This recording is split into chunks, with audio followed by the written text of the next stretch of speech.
Hello guys, tingnan yung atabay namin guys oh. Yan guys, sobrang daming tubig. Yan oh. Punong-puno to guys. No, sobrang lalim yan guys oh. Grabe, thank you Lord. Pag umulan lang guys. No, pag umulan dito yung yung daanan ng tubig oh, yan. So, galing doon sa yero yung tubig. So, tubig ulan to guys. Yan, pero atabay yan. Halo na yan, tubig ulan. Pag laging umuulan guys na malakas, puno to talaga ng tubig. Pag init naman, sobrang init, ubos. Sobrang lalim yan guys, ubos yan, no? So mahina yung dito tubig kahit sobrang lalim na, no? Pag umulan lang lagi, so walang problema sa tubig.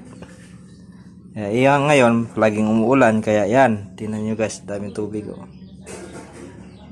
Ilang araw lang to guys, ubos na to, lalo na pag pasukan na, no? Kasi maraming borders na gumagamit. So at least kahit paano guys, nakatulong talaga to, no? Na may yung ulan, no?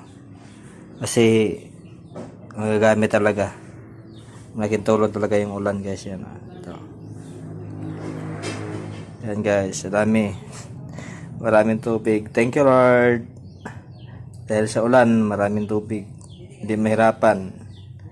So pag init ang panahon, talagang walang tubig sa kahit gaano kalalim yung guys, walang tubig. So yun lang po guys, thank you for watching, bye bye.